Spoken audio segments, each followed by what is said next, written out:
India के खिलाफ आमतौर पर सबसे मज़ा ये आता है कि जब इंडिया को हराएं। चैंपियंस ट्रॉफी में तो हम मज़ा ले लेते हैं, वर्ल्ड कप में वो मज़ा हमें कम कम मिलता है। अब चैंपियंस ट्रॉफी का ही मैच है, 2017 में तो हरा के हमने मज़ा ले लिया था। आप बताइए कि हिकमत अमली क्या होनी चाहिए? न्यूजीलैंड के खिलाफ हम ऊपर नीचे 3 मैच हार गए। आप शायद क्या तजवीज़ देते हैं, क्या हिकमत अमली, क्या स्ट्रेटजी लेके मैदान में उतरा जाए? देखिए नदीम भाई, बात यह है कि हमें जो है ना आपका माइंड सेट, आपका एटीट्यूड, आपकी बॉडी लैंग्वेज, ये आपको मैच जितवाती है। पॉजिटिव होना चाहिए, पॉजिटिव रहना है। पॉजिटिव ठीक है, हम एक मैच हार गए, हमने कहीं ब्लंडर मारे और कई गलतियां की हैं हमने यहाँ पे, क्योंकि कप्तान लीडर होता है टीम का और उसने लड़वाना होता है टीम को।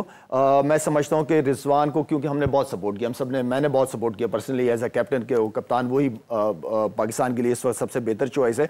यहाँ पे अगर वो अच्छा परफॉर्म करते हैं हम सब उसको अप्रिशिएट करते हैं, लेकिन जब गलतियाँ कर रहे होते हो आप, कि अगर आपके फास्ट बॉलर शाहीन ज़्यादा रन दे रहा है, आपका हारिस रऊफ ज़्यादा रन दे रहे हैं या नसीम शाह दे रहा है, आप सिचुएशन कंडीशन के हिसाब से, क्योंकि आप सब कॉन्टिनेंट के अंदर खेल रहे हैं, आप यहाँ पे स्पिनर्स को ज़्यादा यूटिलाइज करें। हमने गलती की, हम सिर्फ एक स्पिनर के साथ जा रहे हैं, जबकि सारी टीम है वो पूरा होमवर्क करके आई है, वो 2 स्पिनर्स के साथ जा रहे हैं या 3 स्पिनर। हमारे पास साजिद खान और नुमान वाली ऑप्शन थी, परफेक्ट, गुड चॉइसेस। आप साजिद को रख सकते हैं 15 के अंदर, क्योंकि साजिद ने इतनी जबरदस्त परफॉर्मेंसेज दी हैं, उसको बेचारे का वैसी हक बनता है कि वो 15 के अंदर हो। उसने आपको बड़े बड़े टेस्ट मैचेस जितवाए और जेन्युइन बॉलर है आपके पास। तो जेन्युइन बॉलर्स की अपनी एक डिमांड होती है, जहां पे जिन पिचेस के ऊपर बैट्समैन के लिए जो बैट्समैन के लिए रन ही रन है वो पिचों के अंदर, तो वहां पे आपको अपनी बॉलिंग को बहुत स्ट्रांग करना पड़ता है। आप 4 बॉलरों के साथ नहीं जा सकते, आपको 5 जेन्युइन बॉलर चाहिए होते हैं। हमने जो क्रिकेट खेली है हमारे साथ यही होता था कि हम स्पिनर्स आके अटैक करना शुरू कर देते थे।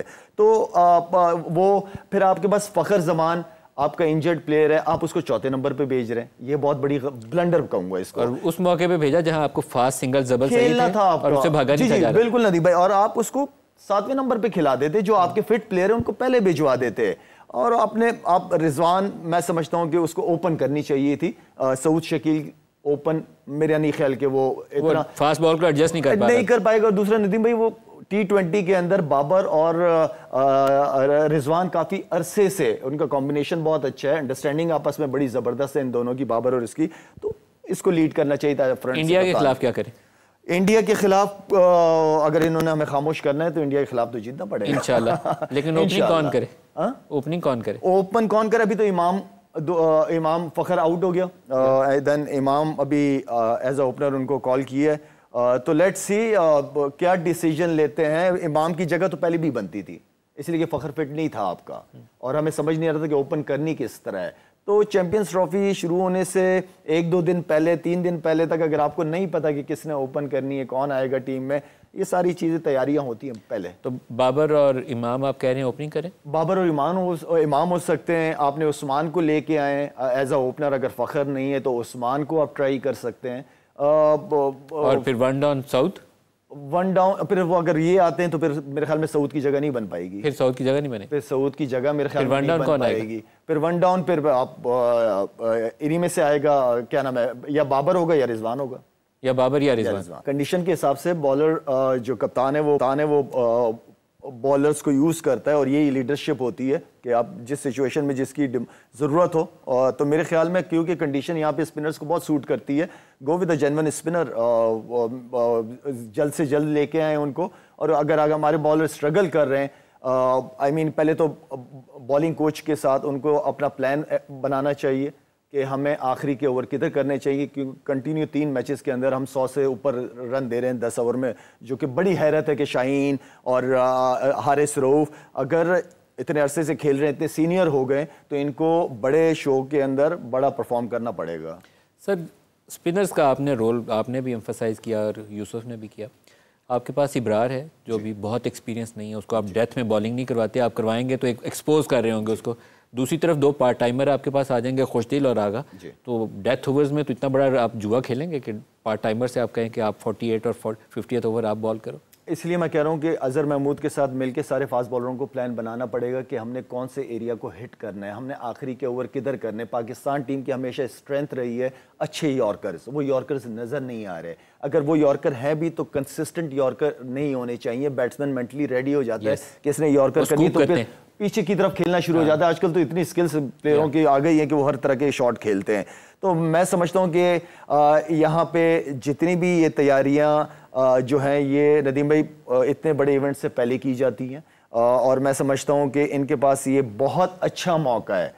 इंडिया को जाके दुबई की कंडीशन में इनके पास अपॉर्चुनिटी है, ये जीत सकते हैं। इनका सेल्फ बिलीव इनको जितवाएगा ये मैच। और जिस तरह मैं बाहर के जितने भी सीनियर्स हैं, इनको इस बड़े इवेंट में तो परफॉर्म करना पड़ेगा। शायद आपके फ्लिपर्स जो थे वो स्पिनर होते हुए भी हमारे मीडियम पेसर की स्पीड पे आते थे।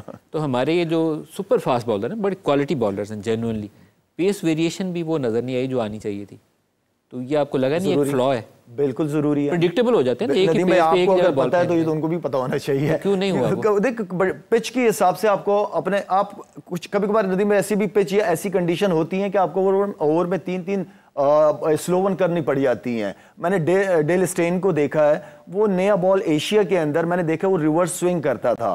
अक्लमंद था, उसको पता था कि रिवर्स स्विंग करूंगा, उल्टे रिवर्स क्रॉस द सीम करूंगा तो रिवर्स स्विंग मुझे जल्दी मिल जाएगा। तो हमारे हमारे फास्ट बॉलर को इस प्लान के साथ या कोच को बताना चाहिए कि जहां पे बॉल स्विंग नहीं हो रहा हो already on, then cross the seam करके बॉल जल्दी रिवर्स बन जाता है। तो हमारे फास्ट बॉलर्स मैं ये समझता हूं कि ज्यादा कंफर्टेबल फील करते हैं जब रिवर्स हो। मेरे ख्याल में इससे ज्यादा खतरनाक बॉलर नहीं हो पाएंगे, उन्हें आता है रिवर्स स्विंग करना। अच्छा, क्रॉस दी सीम पकड़ना बॉलर के लिए भी एक उसके जो स्किल सेट के अंदर मुख्तलिफ चीज़ें होती हैं ना, उसमें ये भी साथ शामिल किया जाता है कि क्रॉस दी सीम पकड़ोगे तो बॉल किधर जाएगा या सीधा पकड़ोगे तो कैसे आइडिया बहुत अच्छा होता है। दूसरा ये कि पेट पे जब बॉल पड़ता है तो वो स्किट करता है, जब सीम पे पड़ता है तो डबल पेस हो जाता है, कभी बार बॉल रुक के आता है। तो ये बात कोच ने अभी तक सिखाई क्यों नहीं? पता ही होगी, अजहर महमूद काफी, देखिए कोच का बताना, कोच बताते होंगे, असल चीज है जिसने उस प्लान को एग्जीक्यूट करना वो बहुत इंपॉर्टेंट है। उनको अपनी बॉलिंग का गेम सिचुएशन की अवेयरनेस होनी चाहिए। कैप्टन को वहां लीड करना चाहिए, कैप्टन को लीड करना चाहिए। 2-3 सीनियर्स होते हैं वो आपस में मिलकर बात करते हैं कि यार ये इस बैट्समैन का ये एरिया बहुत पक्का है, यहाँ पे कम से कम बॉल करना है, इसको ऑफ स्टंप के बाहर रखो, फील्डर यहाँ से पॉइंट या थर्ड मैन पीछे करके मारने दो, इसलिए कि इस एरिया पे छक्का मारना कोई आसान काम नहीं है। सर, जब आप क्रिकेट खेलते थे तो आपको उस कैंप के अंदर जब आप प्रैक्टिस सेशन में, नेट सेशन में होते थे, तो उस वक्त कैप्टन ये गाइड नहीं थे करते कि ये एरिया है, यहाँ आपने बॉल पिच करनी है, ये कवर पे बहुत मारता है, इसको मिडल में खिलाना है, या ये लेग पे वीक है, इसको पैड में बॉल देनी है, ये चीज़ें आप डिस्कस नहीं थे करते? बिल्कुल करते थे, एनालिस्ट बैठते ही इसीलिए हैं। तो अब वो रिफ्लेक्शन उसकी नज़र क्यों नहीं आती है? एक बैट्समैन है, वो हमें ऑफ स्टंप के बाहर की बॉल के ऊपर 4 चौके मारता है, हम 5वीं बॉल भी उसको ऑफ स्टंप के बाहर फेंकते हैं, तो वहाँ तो मुझे स्ट्रेटजी लगता है फौत हो जाती। नहीं देखें नदी में बात वही है कि प्लान तो बनते हैं लेकिन एग्जीक्यूट करना फिर प्लेयर के हाथ में होता है। तो मेरे ख्याल में हमारे टाइम में थोड़े से हमारे सीनियर्स बड़े तगड़े सीनियर्स थे। हमारे वक्त में मैच विनर्स बहुत ज़्यादा थे। इस टीम के अंदर, पाकिस्तान टीम के अंदर मैच विनर्स नहीं है इतने। मैच विनर्स हैं लेकिन वो समहाउ डिलीवर निकाले। Shaheen is a match winner, Haris is a match winner, Naseem Shah, Babar is a superstar, लेकिन वो परफॉर्म नहीं कर रहा समहाउ। मैच विनर्स जो होते हैं ना वो हर 8वें या 10वें मैच के बाद कोई ना कोई मैन ऑफ द मैच होता है, ठीक है ना। तो मैच विनर ठीक है, मैच विनर नहीं है लेकिन परफॉर्मेंस हर प्लेयर की जिम्मेदारी होती है। अगर मैं शाबर पे छोड़ दूं या फखर पे मैच छोड़ दूं कि ये जितवा देगा तो फिर मैं गलत फहमी में हूँ। हर प्लेयर को अपनी कंट्रीब्यूशन देना जरूरी है। आपके आई थिंक 8000 से जायद वनडे रन है। हाँ जी, ऐसे ही है ना? जी 8,500 के करीब, कोई शायद 400 से ज़्यादा आपने छक्के मारे हुए हैं तकरीबन जी। 351 वनडे में। हाँ जी, वनडे में 351 और टेस्ट में भी हैं 52 है शायद, तो वो मिला के 400 से ज़्यादा हो जाते हैं। तो वो वाली क्वालिटी इनमें से किस बैट्समैन में है और क्यों नहीं है? क्यों नहीं? देखें बनाए जाते हैं प्लेयर्स, लेकिन अभी उनका वो न्यूजीलैंड का वो 6-7वें नंबर पे फिलिप्स वो आके हमें बहुत मार रहा है, तो हमारे पास भी तो 2 बंदे होने चाहिए ना 6-7वें नंबर पे पिटाई करने वाले। देखिए अभी इन्होंने पावर हिटर्स का कैंप लगाया है, अब्दुल रज़ाक उनको लीड कर रहे हैं और मैं उम्मीद करता हूं कि इंशाल्लाह हमें प्लेयर्स ऐसे हार्ड हिटर्स मिलेंगे जिसकी ज़रूरत भी है, जो कि काफ़ी अरसे से हम ये 5वें और 6ठे नंबर वाली पोजीशन मिस कर रहे हैं, जहाँ से मैचेस चेंज होते हैं या जहाँ से मैचेस जितवाए जाते हैं। तो उस नंबर पे भी हम ऑनेस्टली ढूंढ रहे हैं कोई ऐसे प्लेयर कोई मिले जो टीम को जितवा सके। इसके लिए जिस तरह कैंप लगा है तो इस तरह का कैंप पूरे पाकिस्तान में लगना चाहिए और उन्हीं बच्चों को लाके क्रिकेट अकेडमीज के अंदर, बिल्कुल जैसे स्कूल में बच्चों को एडमिशन दे देते हैं ना, इस तरह क्रिकेट अकेडमी के अंदर आपको उनको लेना पड़ेगा, उनकी ग्रूमिंग करनी पड़ेगी और उनके साथ अच्छे तगड़े कोचेज लगाएं। इंशाल्लाह आने वाले टाइम में हमें मिल जाएंगे क्रिकेटर्स। एक ब्रेक ले लें, वो एक फाउंडेशन बना के चैरिटी का काम करते हैं। तो मैं ब्रेक से वापसी पे आपसे ये दरख्वास्त करनी है कि एक चैरिटी के काम में आप कैंप लगाना शुरू करें केपी के अंदर और कराची के अंदर, जहां आप वो टैलेंट हंट करें। यू कैन डू दैट इंशाल्लाह। दुनिया की तमाम टीमों में क्लॉसन आता है, मिडिल ऑर्डर में आता है, वो ऊपर से जो भी मैच ठुक ठुक करके भी उन्होंने, अवर तो वो ठुक ठुक करते नहीं है, लेकिन ठुक ठुक भी किया हो तो क्लॉसन की बैटिंग जो है आपको 10 ओवरों में नक्शा बदल देती है। यही हमने अभी फिलिप्स का देखा, 10 ओवरों में आपका नक्शा बदल देता है। हम कहीं ना कहीं इस मामले में पीछे रह गए, कमज़ोर है। आपका वो क्लासिक है, वो बड़ा बाबर आउट ऑफ फॉर्म है आजकल, लेकिन वो पावर हिटर नहीं है आपका। तीसरे चौथे पांचवें पे कोई तो ऐसा बैट्समैन होना चाहिए जो गेम को, अगर पेस आपको बढ़ानी है तो बढ़ा सके। वो हमारे पास एक भी नहीं है। नदीम भाई, अगर हम लास्ट मैच की बात करें ना, हमने बहुत अच्छा स्टार्ट दिया हमारे बॉलरों ने। उनके 2-3 आउट हो गए थे 35-40 रन पे। उसके बावजूद जो पॉजिटिव इंटेंट की हम बात करते हैं, पॉजिटिव इंटेंट सिर्फ चौकों और छक्कों से नहीं आता, स्ट्राइक रेट रोटेट करने से आता है। आप सिंगल डबल ज़्यादा करते हैं ताकि आपके ऊपर भी कम प्रेशर रहे और बॉलर ज़्यादा प्रेशर डालने की कोशिश ना करे और आप कॉन्फिडेंट फील करते हो जो आप सिंगल डबल, ये जेन्युइन बैट्समैनों की बात कर रहा हूँ।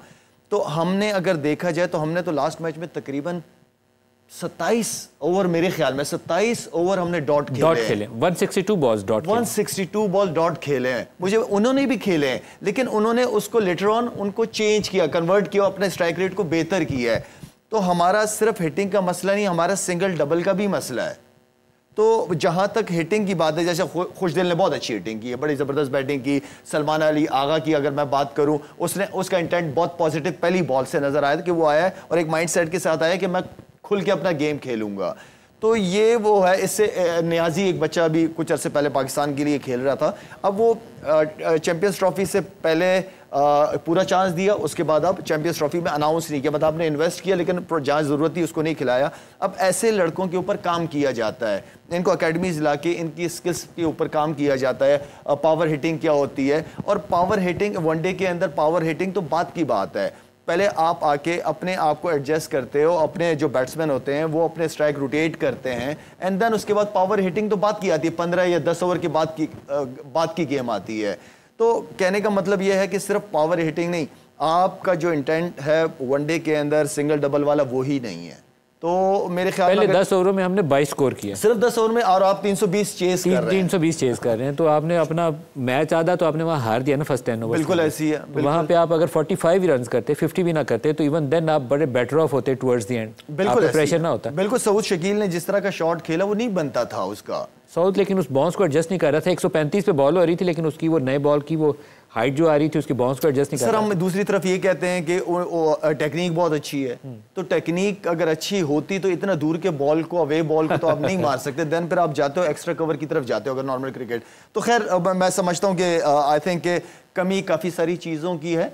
आप जितने भी जो बड़े इवेंट होते हैं, हर टीम इसके अंदर तैयारियों के साथ आई भी होती है। आज बांग्लादेश टीम का मैच था, बांग्लादेश टीम अभी मैच चल रहा है, 3-4 आउट हो गए थे उनके भी, 50 पे मेरे ख्याल में 5-6 आउट हो गए थे। उसके बाद उनके बैट्समैन आए और किस तरीके से पार्टनरशिप लगा के स्कोर 225-30 कर दिए उन्होंने। तो आप सारी टीमें तैयारियों के साथ आती हैं। अब पाकिस्तान टीम ने अगर रहना, मैं ये कह रहा था कि पाकिस्तान टीम उस वक्त अच्छी होगी कि उसकी बैटिंग, बॉलिंग, फील्डिंग तीनों में परफेक्ट होंगे तो ये दूसरी टीम को हराने के काबिल होंगे। सर इतवार वाले मैच के लिए मैं तो सच्ची बात अपना जज्बा बताऊं ना, तो मुझे जिस दिन इंडिया को ये हरा देते हैं ना, तो मेरे लिए उस दिन पाकिस्तान ने टूर्नामेंट जीत लिया होता है। मैं बड़ा राजी हो जाता हूँ, मैं कहता हूँ बस ठीक है, हमने जंग जीत ली आज जो थी। आप किस किस को ओपनर भेजेंगे? बाबर आजम एक आपके पास गिवन चॉइस है, दूसरा इमाम शायद आ जाएगा फ़खर की जगह पे, तो इसी के साथ जाएंगे ओपन पे या कोई बदलना चाहेंगे? मैं इमाम के साथ जाना चाहूंगा और इमाम के साथ बाबर ही जाए। बाबर ही जाए, क्योंकि अब तो आपके पास और ऑप्शन है नहीं, दूसरा एक्सपेरिमेंट नहीं कर सकते। आप बाबर को कॉन्फिडेंस दें, और बाबर आपका एक ऐसा है कि आप लंबी इनिंग खेल सकता है वो, और लंबी इनिंग पास्ट में भी खेली है उसने।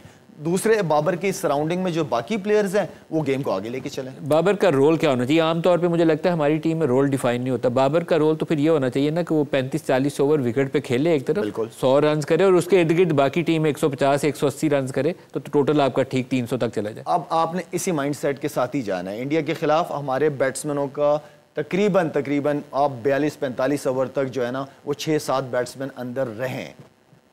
रन्स हो जाएंगे लास्ट 8, 7, 9 ये ओवर पहली इनिंग की बात इसमें कर आप रहा हूं, खेलें। ये पहली इनिंग की बात कर रहा हूं। अगर सेकंड इनिंग है देन आपका जो 4 रन 5 रन 6 रन जो एवरेज है उसको आपको मेंटेन करना पड़ेगा। अगर आप ये सोचेंगे कि नहीं भी आराम से करेंगे बाद में हम कवर कर जाएंगे, नहीं हो पाएगा।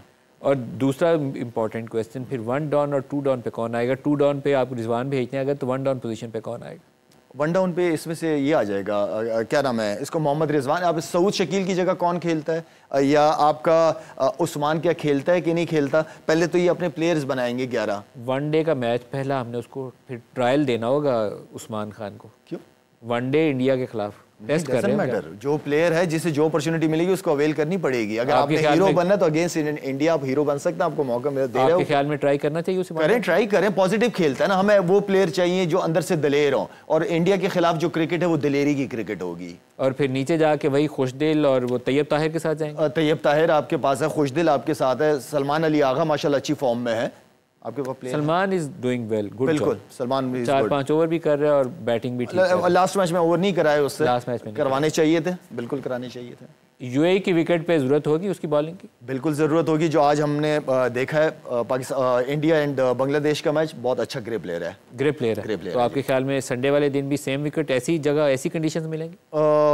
लग तो यही रहा है, जो टीम बना के आई है इंडिया 4-5 स्पिनर्स, तो मेरे ख्याल में कंडीशंस मिलती इसी तरह की कंडीशन होनी है ऑलमोस्ट। क्योंकि बुमराह है नहीं है तो उन्होंने स्पिनर्स पे ज्यादा रिलाई करना है। तो बुमराह नहीं है, उसकी जगह जो आया उसने भी 5 आउट कर 5 आउट किए।